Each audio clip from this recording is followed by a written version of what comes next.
Hey guys, welcome back to the channel where we expose the absolute circus that is American suburban life. You know the one, those perfect neighborhoods where everyone smiles for the HOA newsletter, but behind closed doors it's a full-on power trip. Today I'm telling you the story of Melanie Burke, a woman who inherited her grandmother's house in the sleepy little enclave of Willow Creek Estates, and how one bloated, clipboard-wielding HOA president named Karen turned that peaceful inheritance into the pettiest war you've ever heard. Grab your popcorn, because this one is dripping with dark humor, savage satire, and the sweetest justice porn you'll taste all week. You ready? Let's dive in. Picture this, a crisp autumn morning in Willow Creek Estates, the kind of place where every lawn is supposed to be exactly 3 inches tall, and every mailbox has to be the approved shade of tasteful beige. Golden leaves are drifting down like confetti, the air smells like apple cider and quiet desperation, and Melanie Burke, 38 years old, is sitting at her kitchen table nursing a cup of coffee that actually tastes like coffee, not the burnt HOA-approved sludge Karen insists everyone buy from the neighborhood-approved vendor. Melanie's house is the only one on the block that still looks like a real home instead of a step-forward catalog page. Grandma Eleanor left it to her 3 years ago. Joint tenancy with right of survivorship, the kind of ironclad paperwork that should have been bulletproof. But bulletproof doesn't mean Karen-proof. The doorbell rings like a death knell. Melanie opens it to find Karen Jenkins, yes, that Karen, filling the doorway like a pastel-colored battleship. She's easily 250 pounds of pure entitlement wrapped in a tight magenta power suit that looks like it was tailored by a colorblind clown who thought professional meant every shade of the rainbow at once. Heavy foundation cracks around her scowl, fake lashes flutter like dying moths, and that clipboard is clutched in her manicured claws like it's the nuclear codes. Behind her, 2 other HOA board drones hover like nervous remorse. Melanie, darling, Karen purrs in that fake sweet voice that always precedes a fine. We need to talk about your little situation. Melanie keeps her face neutral, the same calm mask she's worn for 3 years. Morning, Karen. Grass half an inch too long again. Karen's laugh is a wet, condescending bark. Oh honey, we're way past grass. Your grandmother's house is a blight. The paint is non-compliant, the garden beds are overgrown, and let's not even talk about that antique mailbox that's been there since 1925. Property values, Melanie. Values. She leans in, perfume so thick it could strip paint. The easiest solution? So, we got a buyer lined up, a lovely developer friend of mine who'll knock it down and put up something modern. We'll split the proceeds fairly. Takes the rest as a community improvement fee. Simple. No more fines piling up on that pretty little head of yours. Melanie feels the old familiar ice settle in her chest. Not shock, but the calm of prophecy fulfilled. She's been waiting for this exact sentence for 3 years. Ever since Grandma Eleanor's funeral, when Karen, who just so happened to be both Melanie's own mother and the newly elected HOA president, started circling the house like a vulture in heels. You guys, let me paint the picture clearer. Willow Creek Estates looks like a postcard from the outside. White picket fences, American flags waving in perfect unison, kids riding bikes that never leave the approved cul-de-sac. But underneath, it's a dictatorship run by Karen Jenkins, the woman who once fined a veteran for flying his flag 2 inches too high and then posted a Facebook rant about patriotism. She enforces rules on everyone except her own allies. Her house? A monstrosity of plastic flamingos and Christmas lights that stay up until April. But nobody dares say a word because she controls the fines, the liens, the social ostracism. Melanie had grown up under that same thumb. When she was 9, she saved for a bike. Karen borrowed the money for new tires on her own car. When Melanie won a scholarship, Karen drained the account for taxes that never existed. At 27, Karen forged Melanie's signature on a home equity loan to fund her brother Kyle's latest failed scheme. Family sharing, right? Until Melanie finally bought her own condo and fought to keep it. That was the day she realized she wasn't a daughter, she was an ATM with a heartbeat. Grandma Eleanor saw it all. Key into Melanie's hand and whispered, "Keep your name on the deed, Maddie." No matter what she says, and she did. Joint tenancy. Karen never bothered to check the paperwork because why would she? Her obedient little girl would always fold. Meline lets the silence stretch just long enough for Karen to smell victory. Then she smiles that small, tight smile she's perfected over decades. Sure, Mom. Karen. After you sign this, she slides the thick manila envelope across the porch railing. Karen's eyes light up like a slot machine. What's this? Listing agreement? Power of attorney, so you can handle the sale without bothering me every 5 minutes? Smart girl. I always knew you'd come around. She doesn't open it. Karen trusts her own authority more than she trusts oxygen. She pulls out her ridiculous gold fountain pen, the one she uses to sign away other people's futures, and scrawls her name with a flourish. Joan Sorry Karen Jenkins, right on the dotted line. Meline's heart doesn't even skip. Inside that envelope, buried under 8 pages of boring legal boilerplate about HOA compliance authorization and streamlined resolution process, sits the Real document, a full irrevocable quitclaim deed and release of all claims. Any interest Karen or the HOA might ever have asserted in the property, any fines, any liens, any future enforcement, gone. Signed, notarized, and about to be filed at the county recorder's office the second Karen waddles back to her oversized SUV. Karen hands the envelope back, snaps her purse shut, and air kisses Meline's cheek. Good girl. Friend this afternoon. We'll have this eyesore off the market in no time. Property values, darling. Think of the property values. Meline watches her go, heels clicking like tiny guillotines on the sidewalk. He second the taillights disappear around a corner. She lets the smile drop. She walks inside, locks the door, and finally exhales the breath she's been holding for 3 years. The trap is sprung. Let's rewind a little, because you need to understand exactly how deep this rabbit hole of HOA hypocrisy goes. Meline didn't wake up one day and decide to play 4D chess with her own mother. This plan was forged in the fires of every single time Karen had treated her like a walking wallet. Flashback to Meline at 9 years old, counting crumpled dollars on her bedroom floor, dreaming of that shiny 10-speed. Karen scoops the cash into her purse with that same dismissive smile. Family helps family, Meline. Don't be selfish.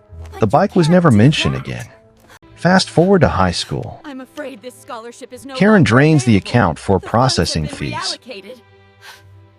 Meline works 2 jobs through college eating ramen while Karen cruises the Mediterranean on the investment money. Then the condo.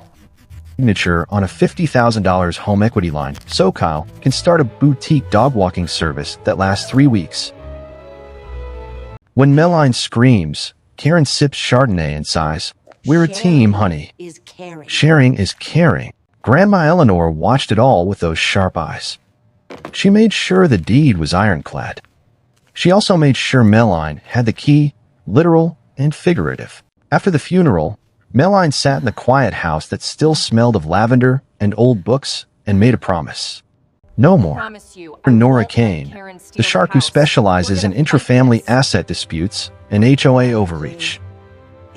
Together they built the perfect Trojan horse, a document titled Limited HOA Compliance Power of Attorney and Settlement Agreement that looked boring enough to make Karen's eyes glaze over. Pages 1 and 2 were pure fluff about authorizing Meline to handle repairs and negotiations. Page 3 buried the quitclaim language, so deep even a lawyer would need coffee to find it. The signature page was clean and waiting. For 3 years that envelope sat in a fireproof safe. Meline lived her life, paid her bills, smiled at HOA meetings, and quietly collected evidence. Every violation notice Karen sent, scanned and dated. Every time Karen ignored her own rules while fining Meline for a visible garden hose, recorded on a discreet little digital recorder Meline kept in her pocket like a talisman. She recorded Karen screaming about community standards, while her own yard looked like a yard sale explosion. She photographed Karen's house with a Christmas light still up in March. She logged every selective enforcement, every backroom deal, every time Karen used HOA funds for her own board appreciation luncheons. The waiting was the hardest part. But when Karen finally showed up on the porch with her demand to sell, Meline was ready. After Karen leaves, Meline drives straight to the notary, then the bank, then uploads encrypted copies to the cloud. She emails Nora. The first chick has chirped for its worm. File it. Then she waits again. The silence from Karen is deafening. She thinks the ball is rolling toward a big fat check. Until the certified letter arrives from the county recorder's office. The letter is short, dry, and devastating. It confirms that the quitclaim deed has been recorded. Melline Burke is now the sole, undisputed owner of 142 Willow Creek Lane. Any and all claims by Karen Jenkins, the HOA board, or any affiliated parties are permanently extinguished. Melline prints it, frames the original next to Grandma's hidden note she later discovers behind an old photograph. If they try again, let the papers speak for you, and waits for the explosion. It comes on a Tuesday evening. Karen's SUV screeches into the driveway. She doesn't knock. Melline opens the door wearing the same calm expression she's worn for 38 years. Karen is purple. I'm green with orange accents, a walking traffic accident. What the hell is this? She shrieks, waving the county letter like a battle flag. You lied to me. You tricked me. That was supposed to be a power of attorney. Melline's voice is quiet, almost gentle. I presented you with a document. You chose not to read it. It was even notarized. You weren't under duress. Karen's face twists. I trusted you. Melline steps closer. She knew exactly who you were. She knew you'd come for the house the second she was gone. So she made sure I kept my name on the deed. She made sure the papers would speak when I finally stopped letting you talk over me. The silence that follows is beautiful. Karen's mouth opens, closes, opens again. No words come out. The queen of the HOA has nothing to say. Melline keeps going, voice low and steady. Every fine, every violation, every time you used your little clipboard to play God, I have all. Recordings. Statements showing where the community improvement fees really went. I'm not suing you. The deed is filed. The house stays. Notice, if you ever set foot on my property again, those recordings go straight to the state attorney general and every news station in a 50-mile radius. Karen's shoulders start to shake. Her impotent rage. Tears cut tracks through her foundation. You'll be alone. Old house and no one. Melline smiles for real this time. I won't be alone. Heard from the right person. She holds the door open. A wreck of smeared mascara and shattered entitlement, then turns on her heel and storms off. The click-clack of her heels on the sidewalk sounds exactly like a tyrant being deposed. The next 6 months are pure poetry. Melline pours every penny she protected into restoring Grandma's house the way it deserves. She peels back the cheap, approved beige paint to reveal original hand-printed florals. She sands the wide plank floors until they glow like honey in the sun. She hires old Mr. Abernathy, the neighborhood craftsman everyone else ignored because he didn't kiss Karen's ring, and together they bring the place back to life. Mr. So proud he shows photos to his daughter, a freelance photographer for Hearth and Home magazine. The article drops on a perfect autumn morning exactly 1 year after Karen signed her own defeat. Headline, Legacy Restored, How One Woman Saved Her Grandmother's Historic Home from HOA Oblivion. The photos are stunning, thoughtful in Grandma's old armchair. The house looks like it belongs on a postcard. The text paints her as the heroine who chose sentiment over greed in an era of McMansions and property values. It goes viral. Finally, someone stands up to these power-tripping HOAs. This granddaughter is a saint. Karen tries to comment from her anonymous account, calling Melline a liar. The internet eats her alive. Attack your own daughter for honoring her grandmother. Bet you wanted to sell it for your next tacky power suit. Karen's Facebook and Instagram go dark within days. She can't fight the narrative without admitting she tried to steal her own mother's house using HOA muscle. Melline doesn't correct a single word. She lets the internet crown her the hero because, in this version of the story, she is. Then comes the New Hampshire Heritage Society exhibition. Legacy restored. They display grandma's gardening journals, old photos, even some of the original furniture. Meline gives a short speech about preservation and memory. She smiles, shakes hands, accepts compliments, all while feeling that strange, wonderful detachment of someone who has already won. The final email from Karen arrives late one Sunday night. It's a masterpiece of self-pity. I made mistakes. I was just trying to do what was best for the family. Maybe just a small room in the back. Meline reads it 3 times. Then she types one paragraph. You had the entire house. It wasn't enough and tried to take legal ownership from someone else. She hits send. No regards. Just truth. Kyle tries one last pathetic Facebook post about family destroyed by money. Meline leaves a single public comment. By greed, not money. The relatives pile on. Kyle deletes everything within 2 hours. Silence descends. Silence of before. This is the silence of complete and total defeat. It is the most beautiful sound Meline has ever heard. 1 year later, on a misty October morning, Meline steps onto the front porch with a mug of coffee. The brass plaque she commissioned reads, The Burke House, circa 1925, preserved by Meline Burke, 2025. Her phone rings. Watches it ring, then presses decline. She powers the phone off completely. She whispers into the mist, They tried again, Grandma. I let the papers speak. A gentle breeze stirs the fog. Meline smiles, small and real and finally free. She didn't sell Grandma's house. She sold her lies. And that, guys, is how one woman used nothing but patience, paperwork, and the arrogance of small-time HOA tyrant to take back her life. If you're dealing with your own Karen right now, remember, sometimes the loudest clipboard in the room is also the easiest one to hand a pen.